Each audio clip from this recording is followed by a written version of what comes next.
friends, today we have discussed sitting arrangement. Sitting arrangement एक ऐसा topic है जिसमें अगर क्वेश्चंस देखें तो बैंकिंग के हिसाब से ये बहुत इंपॉर्टेंट टॉपिक है। अगर बैंकिंग के अभी रिसेंट पेपर्स की बात करें, जितने भी पेपर्स आए हैं वो अगर रिसेंट पेपर देखेंगे तो सिटिंग अरेंजमेंट से मिनिमम 5 क्वेश्चंस तो आते ही हैं, बट अगर रिसेंट पेपर आप देखेंगे तो कम से कम 10 to 15 क्वेश्चंस केवल सिटिंग अरेंजमेंट से ही होते हैं।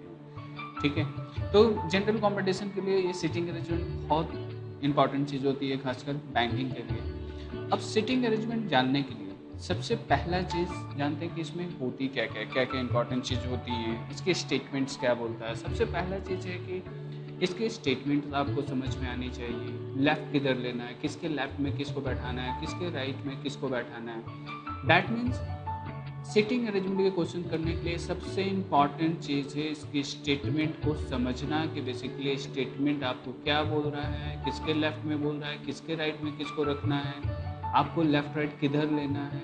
ये सबसे इम्पॉर्टेंट चीज़ है। तो सबसे पहला चीज़ है सिटिंग अरेंजमेंट में आपको सबसे पहला चीज़ आपको ये देगा कि या तो सबके सब सेंटर की तरफ फेस किए हुए हैं, या फिर कुछ बोलेगा कुछ सेंटर की तरफ है, या कुछ सेंटर से बाहर की तरफ फेस किए। सबसे इम्पॉर्टेंट चीज़ है कि आप इसमें लेफ़्ट राइट की कॉन्सेप्ट क्लियर रखिएगा कि आपको किसी को भी अगर सेंटर की तरफ बैठा हुआ तो उसको लेफ़्ट राइट किधर लेना है, अगर सेंटर से बाहर की तरफ बैठा हुआ है तो उसका लेफ़्ट राइट किधर लेना है।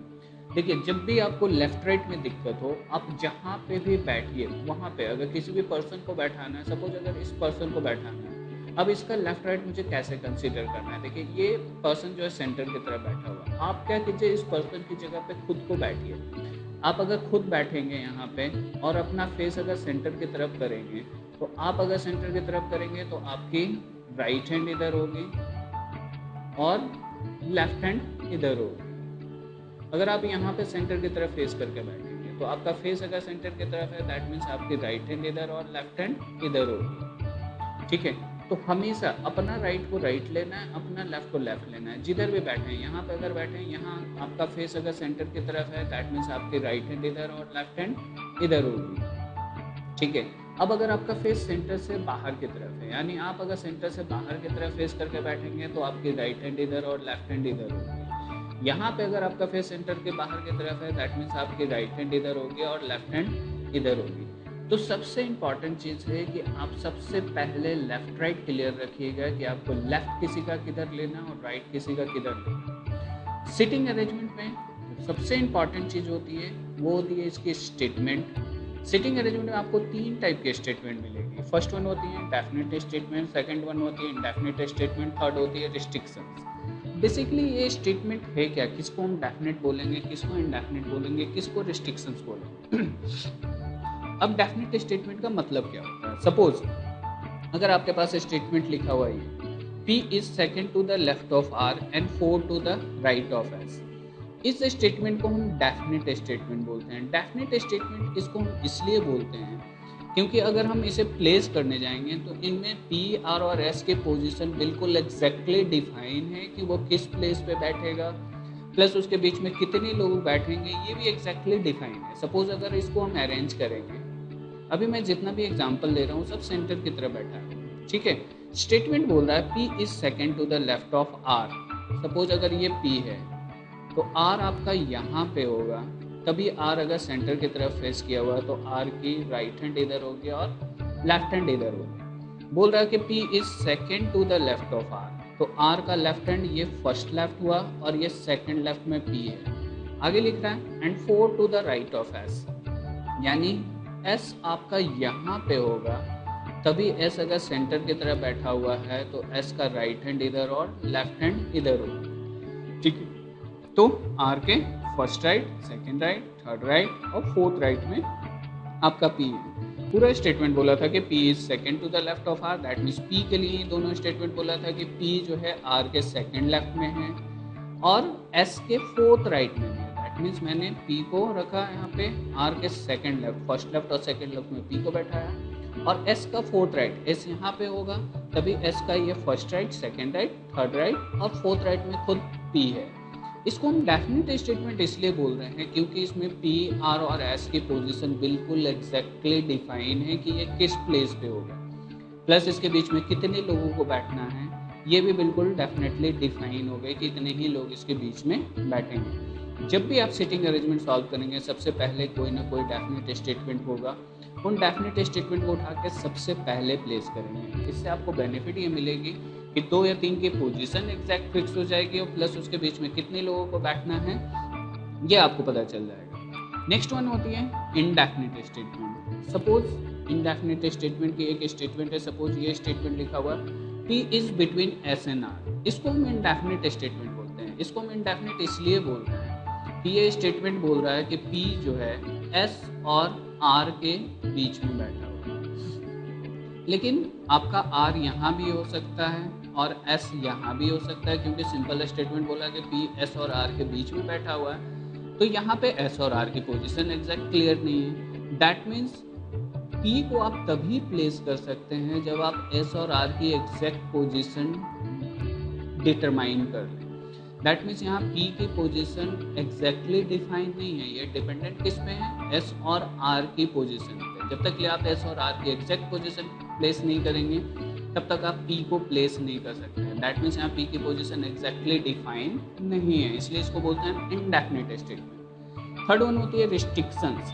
रिस्ट्रिक्शन का सिंपल सा मतलब होता है कि किसी को भी किसी एक पोजीशन के लिए रिस्ट्रिक्ट कर देना कि वो उस प्लेस पे नहीं होगा। जैसे आपको स्टेटमेंट लिखा हुआ P is not an immediate neighbour of S, यानी ये अगर S है तो ये दोनों पोजीशन इसका इमीडिएट नेबर का हो गया, तो P के लिए ये दोनों पोजीशन रिस्ट्रिक्ट कर दिया है। P ना तो यहाँ बैठेगा और ना ही यहाँ बैठेगा, P कहीं और बैठ सकता है लेकिन इन दो प्लेस पे नहीं बैठ सकता है, क्योंकि P के लिए ये दोनों पोजीशन रिस्ट्रिक्ट कर देंगे। दैट मीन्स इसको बोलते हैं रिस्ट्रिक्शन। तो पूरे के सिटिंग अरेंजमेंट में आपको इन्हीं 3 टाइप के स्टेटमेंट मिलेंगे। सबसे पहले तो आप ये लेफ्ट राइट क्लियर रखिएगा, इन स्टेटमेंट्स को क्लियर रखिएगा कि कब ये स्टेटमेंट डेफिनेट है, कब इनडेफिनेट है, रिस्ट्रिक्शंस क्या है, ठीक है। नेक्स्ट जो इंपॉर्टेंट स्टेटमेंट होती है सिटिंग अरेंजमेंट की, वो ये स्टेटमेंट है, ठीक है। अगर इन दोनों स्टेटमेंट को देखेंगे, पहला स्टेटमेंट लिख रहा है P is second to the left of R, who is fourth to the right of S।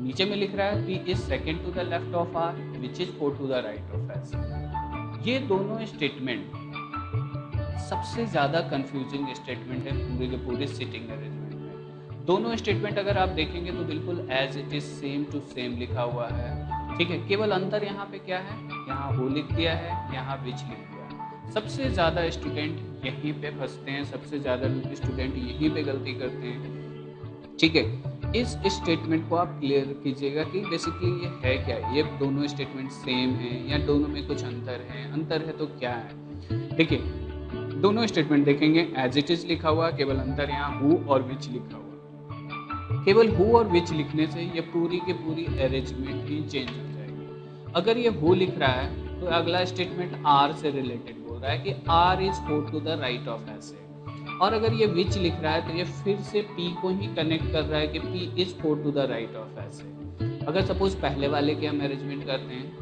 ठीक है, अगर फर्स्ट वाले के अरेंजमेंट करेंगे तो ये स्टेटमेंट बोल रहा है कि P is second to the left of R। ये अगर P है तो ये आपका R होगा, R अगर सेंटर की तरफ है तो R की राइट हैंड इधर होगी और लेफ्ट हैंड इधर होगी, ठीक है। तो P is second to the left of R, R का फर्स्ट लेफ्ट और सेकंड लेफ्ट में P है। Who is fourth to the right of S, that means R is fourth to the right of S होगा, यानी S आपका यहाँ होगा, तभी S का राइट हैंड इधर होगी और लेफ्ट हैंड इधर होगी, तो S का फर्स्ट राइट, सेकंड राइट और थर्ड राइट और फोर्थ राइट में आपका R है। ये पहले वाले की अरेंजमेंट हो गई। जबकि अगर दूसरे वाले को हम अरेंज करेंगे तो ये लिख रहा है कि P is second to the left of R। ये अगर P है तो ये R हुआ, R अगर सेंटर की तरफ है तो R की राइट हैंड इधर होगी, लेफ्ट हैंड इधर होगी, तो R के फर्स्ट लेफ्ट और सेकंड लेफ्ट में P है, which is fourth to the right of S, that means P is fourth to the right of S। S का फर्स्ट राइट, ये राइट हैंड इधर होगा, लेफ्ट हैंड इधर होगा, S का first right, second right, third right और fourth right में P है। ये दोनों के बीच में डिफरेंसेस है। देखिए इसमें इतने लोग बैठ रहे हैं, इसमें कम लोग बैठ रहे हैं, तो इन दोनों स्टेटमेंट को क्लियर रखिएगा कि हु लिख रहा है, दैट मीन्स ये अगला स्टेटमेंट जस्ट उससे पहले वाला जो वर्ड है उससे कनेक्ट करके अगला स्टेटमेंट को लिंक कीजिएगा। विच लिख रहा है तो फिर से पहले वाले से ही इसको कनेक्ट कीजिएगा। यहाँ विच लिखा हुआ हो या फिर एंड लिखा हुआ हो, इन दोनों का मतलब बिल्कुल सेम है, दोनों में आप पहले वाले से ही पी से ही कनेक्ट करके अगले स्टेटमेंट को लिंक करेंगे। सारे स्टेटमेंट्स को क्लियर रखिएगा, किसके लेफ्ट में किसको बैठाना है, स्टेटमेंट का मतलब क्या होता है, किसके लेफ्ट में कहाँ है, किसके राइट में कितने प्लेस पे बैठाना है, ये स्टेटमेंट सबसे पहले क्लियर रखिएगा। जब भी आप सिटिंग अरेंजमेंट सॉल्व करेंगे, सबसे पहले क्या कीजिएगा, एक सर्कल बनाइएगा। जितने भी लोग आपको वहाँ पे क्वेश्चन में दिए होंगे उतने लाइन खींचिएगा, 7 होंगे तो 7 लाइन खींचिएगा, 8 होंगे तो 8 लाइन खींचिएगा। किसी भी डेफिनेट स्टेटमेंट को पहले उठाइए, उसको कहीं से भी स्टार्ट कीजिए, किसी भी प्लेस पे उन डेफिनेट स्टेटमेंट को रख के स्टार्ट कीजिए। आगे आपको कनेक्टिंग स्टेटमेंट मिलता चला जाएगा, जिसके अकॉर्डिंग आप उसे प्लेस करेंगे। सपोज कुछ क्वेश्चंस लेते हैं।